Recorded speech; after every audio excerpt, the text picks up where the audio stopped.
I've bought 3 warranties for 3 different RVs. In today's video, we're going to talk about what they've covered, what they've not covered, what they've cost for us. We're going to talk about the fine print, and we're going to talk about things that you might need to be aware of, especially if you've never bought one of these before. Our first warranty was on our 2013 Tiffin Motorhome. That warranty was right at about, let's check here, about $7,000, not cheap.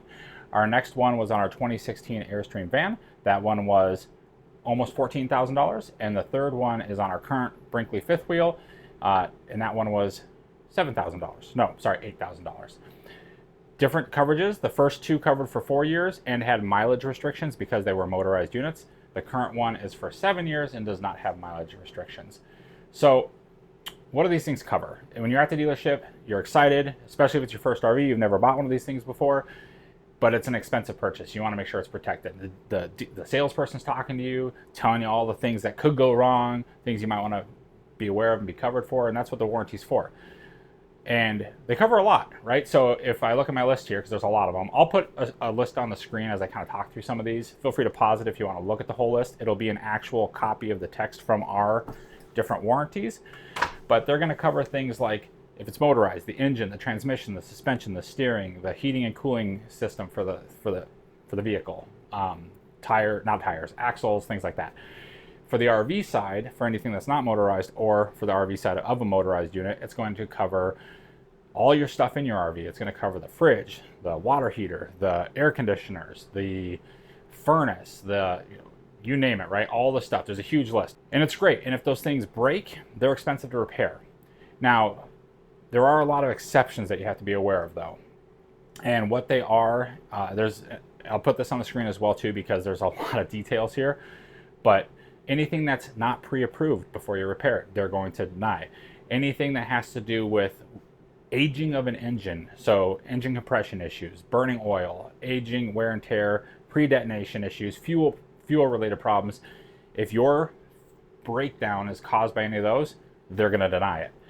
If you use it for any commercial use, and this is important, if anybody out here is working on starting a YouTube channel and they're using their RV as part of that YouTube channel, it could be called commercial use, so something to be aware of. Anything that has water intrusion, rust, corrosion, anything like that is going to more than likely be denied, and we'll talk about our experience with that later. So what have we had done on our RVs? Well, the first one, the Tiffin, we affectionately called her Lucy.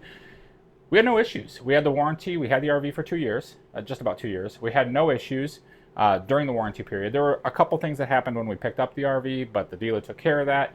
We never had to use it. So was it a total waste of money?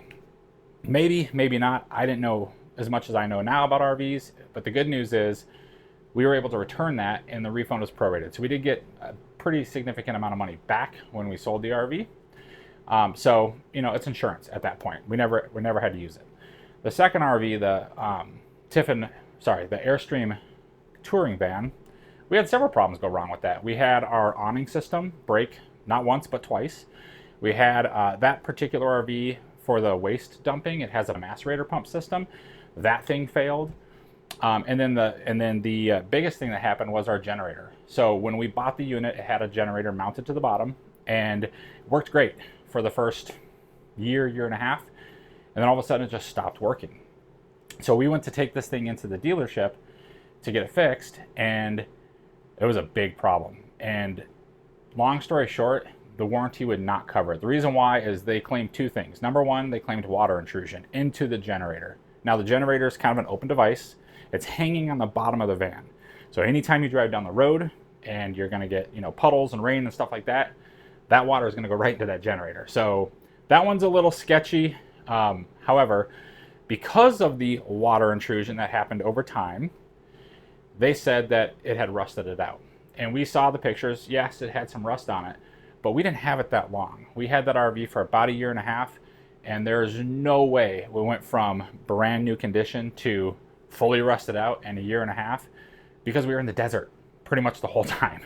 So the moral of that story is, and kind of cut to the chase, we ended up having to pay almost $5,000 out of pocket to get that repaired, and the warranty would not cover it. Now, we specifically bought that warranty for that RV because we knew we wanted the generator because we were going to be boondocking a ton, and we knew that they're expensive to repair or replace, and it did not cover us at all. Now, in hindsight, knowing what I know now, before I agreed to purchase the warranty, I probably should have looked under the RV and looked at the actual condition of the generator and documented the condition of the generator, because when we talked to the warranty company, they said, well, you know, that's how it was when you bought it, and it was working perfectly fine when you bought it, basically, and now it's not, and it's all rusted out, and it's your fault. Had we documented that that's how they sold us the warranty, with it being in the condition that it was in, I really think we would have been able to push back and fight harder on that. Now, the good news is we are canceling that warranty, or we have canceled that warranty with the purchase of our new RV. So we will get a refund. If you cancel an RV warranty and you've had some claims on that warranty, they will prorate the amount of time left on the warranty plus subtract off the claims that they've already paid. So we won't get as much back, but we won't totally lose out on it. Now with this RV, why do we buy a warranty on this one? To be honest, this is a really nice RV. It's great. It's very good build condition. We're really happy with it. We haven't had any problems. But it is a brand new product and a brand new brand, and nobody really knows how they're going to hold up over the long term. And we know the condition that it was in when we bought it, because it was brand spanking new. If we decide to cancel the warranty, of course, we can do that and we'll get a refund. But for now, we think it's worth it. We've had enough repairs that we've had to do where it could have cost thousands of dollars out of pocket, and I just don't want to have that much cash to hand over at once and have to be thinking about that. We're covered under the warranty. So is it worth buying an RV warranty? Obviously that's up to you, but one of the things that you might want to think about is, do you want to have a large amount of cash just kind of set aside for a rainy day repair when it's needed, because RVs break and they break all the time for various reasons? Or do you want to have a warranty that maybe will cover it and not deplete a big cash reserve you might have, or some savings you have set aside?